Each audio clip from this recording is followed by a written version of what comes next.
Hello guys, my name's Nick and this is Seb. We are B-PSYD.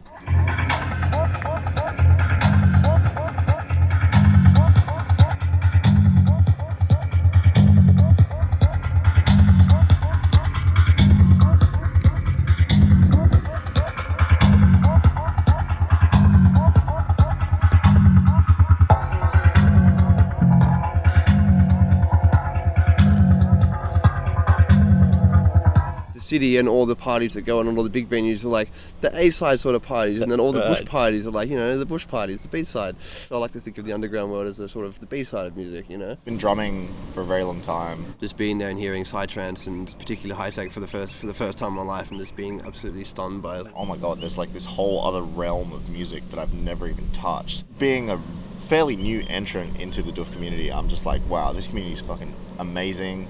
So what do you guys think about Solic Records? Big fan. I think we want to definitely get an EP out on Solic Records. Or even a couple actually. So that was definitely a huge influence to me, and it's definitely opened my eyes up in terms of the music realm and the possibilities that exist within this sort of scale. Yeah, I think Australian parties definitely suffer, so we have to be quite limited in our numbers. I think it's a bit sad that a lot of people miss out on so much other music that exists in the world. There's nothing wrong with a cheeky little bush doof. Yeah.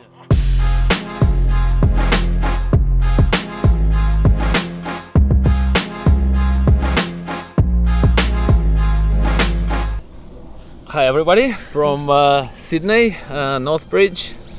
Guys, why don't we just start by you introducing yourselves? Hello guys, my name's Nick and this is Seb. We are B-PSYD. We've been producing music for the last couple of years, kind of got into it over COVID. And then ever since then, have just been making music together and seeing where it takes us.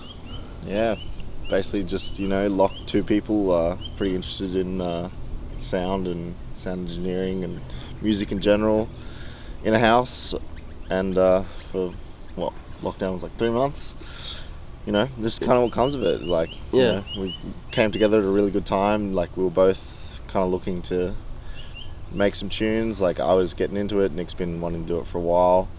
I think we both really just helped to push each other and kind of just create this little abomination that we have now, which is B-PSYD. Yeah. So B-PSYD, what is the meaning of it? B-PSYD was just I don't know. It's just I like to put a bit of a twist on things. I started partying, or started going to doofs many years ago, like Sci-Fi 2012, and I've been thinking about it for a long time.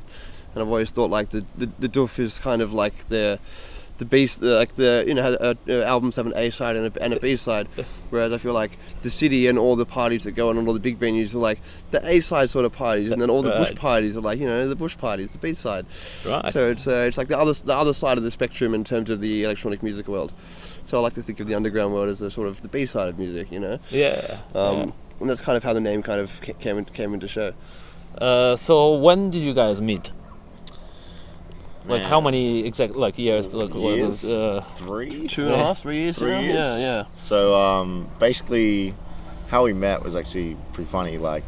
I worked at the bar I still work now, and Nick worked at a chicken shop across the road. Chicken shop / bar. Yeah, another bar, restaurant, chicken shop. And we would just I would go over there on my breaks. He would come to my bar on his breaks, and we'd just chat about music and just talk about shit. And then one day came around and Nick was just like, hey man, you want to move out? I've got a space open up in my house. And I was like, sick. Sounds good. Fix my problem. One less rent to pay, so I was like, please fill the room. And all of a sudden, we had Seb moved in, and then that was I spent another 2 years there, and since then he's moved out, and we're still making music how we can. It's a little bit harder not being in the same house and not having the same sort of studio, but we're trying to work our way around that. Yeah. But also kind of seeing where it takes us.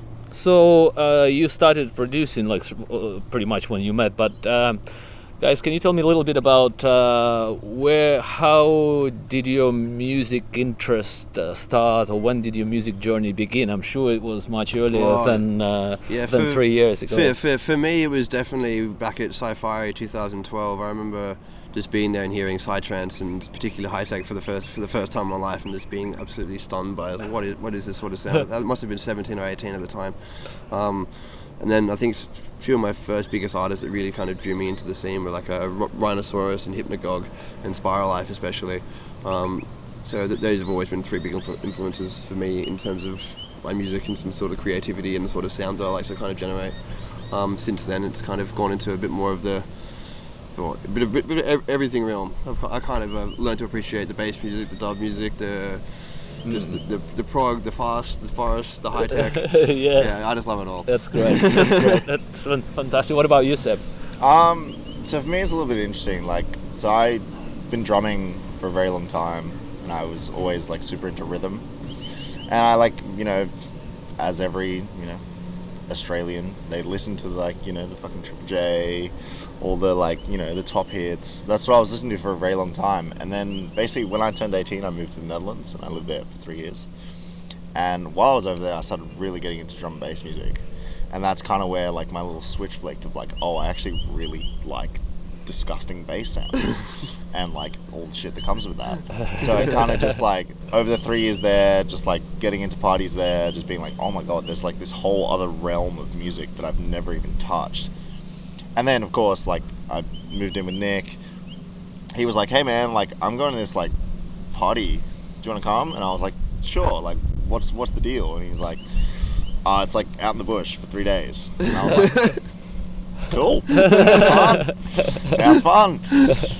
Went to a doof and I was like went pretty hard, and I was like, this is fucking incredible. I really enjoy this, like the sound, the experience you have, like all of those things, like the people you meet, and just all about that. It was just like, man, this community, like being a fairly new entrant into the doof community, I'm just like, wow, this community is fucking amazing. I love being a part of it. And it's just like, in that way, I was like, when Nick was like, hey, should we actually like try and put some tunes together so we can play? I was like, yeah, bro. If we can give back like just like a cent of the fucking $100 I've gotten from from the doof community, like, man, yeah, we're just looking to give something back into the community, and we feel like our input can be music.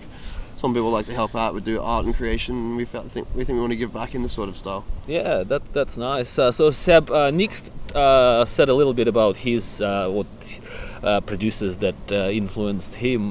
What about you? Can you name a couple, maybe? Yeah, I've got like, for me it's a bit interesting because a lot of them are actually drum bass, even though like I kind of take their sounds and then kind of try to like be like, oh, how can I use that in like a psytrance track? So people like LSB, big influence. I mean, I love Submarina. That's a big one as well. Zompax has been really fun. But that's Magic Moose as well. Yeah, some of like the weirdest like chill psytrance you'll ever hear in your life. But yeah, other than that, it's just like a bunch of drum bass, like Onglow, even like Canon Crooked, some of their newer stuff, and like the stuff that actually gets heavy, I'm really big fan of. NI especially, big on the samples. That's kind of where I got my obsession with samples from, was because he's got those whole stories playing through the whole song, and I'm just like, I want to do something like that. So what do you guys think about Solic Records? Big fan. It's been a big launch into the scene, and it's got a few big names coming on board, and we were very, very happy to be asked by you to come and help out and even join the team. Thank you. And then we've had great fun at the launch party, and then we're excited to see where it's going and the direction and the energy behind it is pretty incredible at the moment. Oh, thanks. And in terms of your music and your goals for the foreseeable future, what are you guys aiming for? What are the goals? I think we want to definitely get an EP out on Solic Records, or even a couple actually. It's a lot of songs that we kind of want to release in a more formal way. It's kind of been a bit very random, sporadic sort of release at the moment, but we definitely want to put a bit more energy and focus into coordinating those and releasing them and combining some things, and then just really pushing out some tunes as fast as we can. Go a bit more from like basement producer to actual producer. Yeah, yeah. Like kind of the vibe we're looking at. Nice. In terms of Nick, you recently went to Europe and went to how many festivals? Was over there for a total of about 7 or 8 weeks. Went to Boom and Modem Festival, which was both very life-changing events. Boom Festival was particularly incredible. Just the production scene there, which is one of my big interests. It's just the production and the scale of some of these things was unreal. And then Modem was just a very, very dark party with just some incredible visuals and some incredible music and some very interesting people. So that was definitely a huge influence for me, and it's definitely opened my eyes up in terms of the music realm and the possibilities that exist within this sort of scale. Like what are you talking about? The possibilities in terms of some of the artwork and some of the ways in which they run these parties, the organisation behind them and the coordination behind them was just incredible. And then the artwork was just, I just saw a new level. Just when every time you go to a party and you think you've seen it all, you rock up and there's a new light toy or a new display or a new sort of laser that's going on, and it just blows you away. So I'm always interested to see what the latest tech is, and there's definitely some very updated things over there. Yeah. Did you feel like, are they much different to Australian doofs, the European ones? I mean, you went to the best one, so it's kind of difficult to compare. I think it's difficult over here as well, especially because most of our big parties there's so much pressure by the police, which is unfortunate. Especially when you go over there and you can go to a festival like Boom, which is 50,000 people, and it has a very similar energy and vibe to an Australian doof, but with 50,000 people, and it still operates just fine. Everyone respects the space. Everyone looks after one another, and it's all about harm reduction and that sort of thing. And the way that their police really approach it is completely different to ours. It's like yes, there were police there, but the police were only there to interact when needed. So it was They're not looking for trouble. Yeah, exactly. And there was an understanding that individuals can look after themselves rather than having to have all this constant watching eyes on you. So I think Australian parties definitely suffer. So we have to be quite limited in our numbers. Well, I think once you get to about 1,000, 2,000 people, then you've got to start getting a whole bunch of permits, and it's not quite so underground anymore. And then the police want to close you down as soon as you can. Now we're limited to pretty much just Dragon Dreaming and a couple of other ones that kind of go beyond the 2,000-3,000 realm. The rest of those don't really exist. I think Rainbow Serpent's been done for a while now, and that was our biggest one. So our biggest Psytrance festival is probably only 6,000 people now. Yeah, which is quite sad. What about you, Seb? Have you been to any big festivals overseas? Yeah, when I was in Europe. I did a bunch of drum and bass festivals and stuff like that. Even I tried everything. Trance, hardstyle. You go around, but I really do resonate with that. It's just the police there, and they just understand. They understand that people are gonna go to these parties and they're gonna have fun, and it's if there's less pressure on the people, there's so much less risk of anything going on. Because I feel the big thing about Australian parties is everyone, there's always this undercurrent of just a little bit of tension, because everyone's just oh no, what if I get stopped by the cops, or if the cops come, what do I do? And that just doesn't exist really in Europe, because everyone's kind of just, they're the police know the game. They're there's gonna be a party, if they go do dumb shit, we'll lock them up. But if they're just gonna be respectable people and just go have a good time, it's the whole community approach that's different. The entire community is just behind it in a whole different way, whereas over here it's very much pushing to the underground scene. And they want to sort of try to bust people here. For no reason, and it's just it's a lot of energy put into not much output. It's wow, you're chasing around 10,000 people who just want to chill and listen to Psytrance. That doesn't make much sense. It's not. There's some pretty harmless people that they're cracking down on. I guess maybe they're feeling that so they get paid for being there, right? I think the festivals usually pay the cops, and I think maybe they have to do their job properly if they get paid. Gotta bust people, as many people as they can. They got quotas to meet. Yes. But nobody's perfect. That's the unfortunate truth. So I think everyone's guilty of something at some point. So unless everyone wants to get done, it's just unfair to start picking and choosing. But also, I don't think that I'm sure the Australian party scene is lacking in some respects, especially with the bigger parties. But I do think that due to how underground the Australian party scene has become, because of all of this, over the top pressure, it's actually become such a cool environment, and that's why you get so much insane bush prog and shit like that coming out of Australia. Because if you're gonna do it right. They're it's you're only playing to this limited audience, and you only have this kind of exclusive vibe about it. So like, you know, talk about like Earth and Rhythmics that if we went to, where Sumaruna played to like what 150 people. Yeah, like, rather big. Even less though.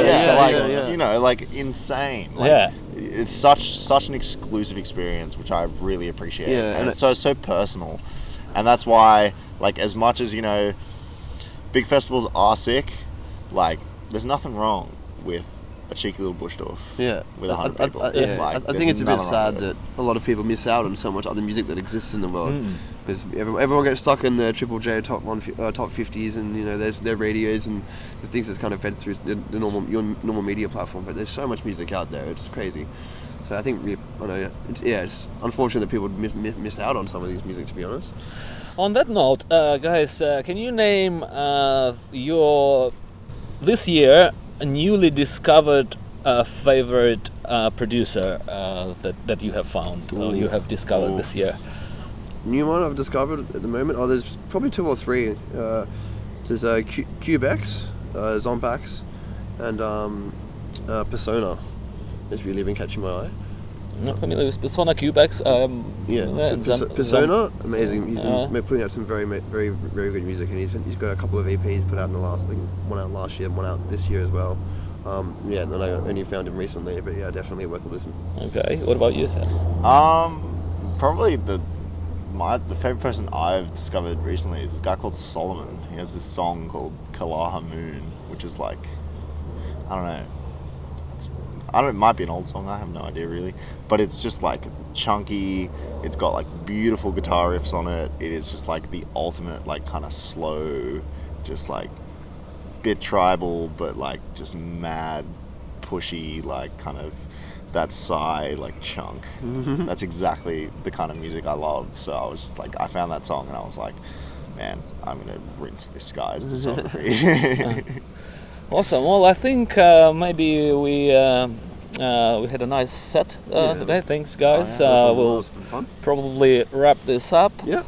Anything else that you would like to add to the viewers? So maybe a message or anything at all? Check out B-PSYD on SoundCloud. Yeah.